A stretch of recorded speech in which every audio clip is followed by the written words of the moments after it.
trouve que c'est quand même assez sympa ce qu'ils ont fait. Et pour les encourager, il faut donner un petit peu, tout simplement.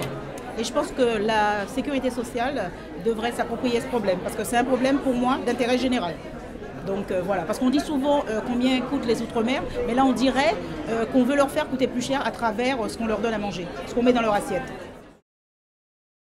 Moi, la nutrition, j'ai bien aimé.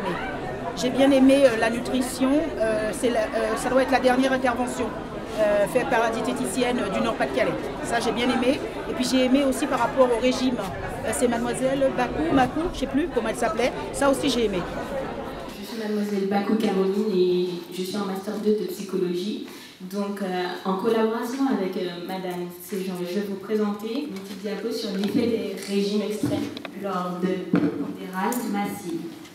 Alors, c'est un sujet donc sous deux ongles, l'aspect psychologique que je vais vous présenter. Ces deux points, comme on l'a remarqué, sont intimement liés. L'hyperpondérale massive provoque une réelle instabilité de l'équilibre émotionnel et métabolique. L'estime de soi, c'est la façon dont la personne se perçoit. Quand nous faisons la démarche de faire un régime, souvent cette estime de soi se retrouve à baisser. Et une faible estime de soi est souvent associée à un manque de précision dans la connaissance de soi et une façon dévalorisante de se présenter.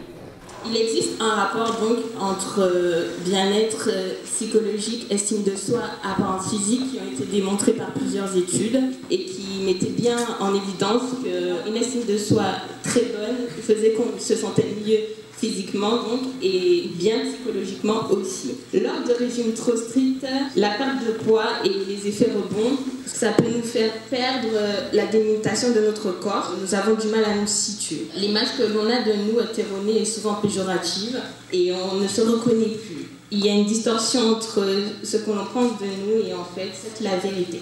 La perte de poids emmène souvent une perte de repères corporels et émotionnels. L'image que nous avons de nous peut varier selon différents critères.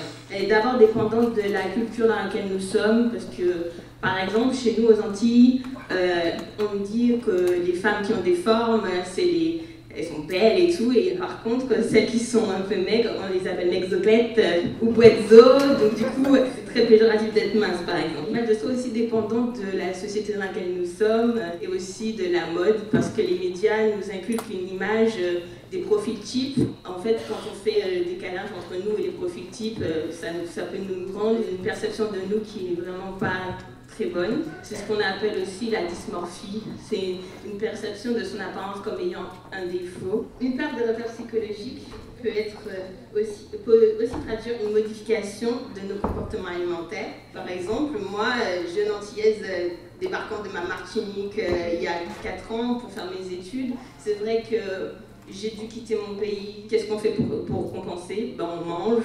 Et donc du coup, j'ai pris pas mal de poids. Et c'est vrai que j'ai fait la démarche après de perdre ce poids lorsque je me suis sentie vraiment apte et vraiment adaptée en fait à la vie d'ici. Et j'ai donc fait la démarche d'aller voir un nutritionniste et de faire du sport en parallèle. Je pense aussi que pour être stable émotionnellement, il faut être donc stable pondéralement et vice-versa. Et en fait, la stabilité pondérale, elle s'acquiert en fait avec l'association de la diététique, mais aussi avec celle de l'activité sportive. L'image corporelle, oui, participe à l'image de soi, donc à l'estime de soi.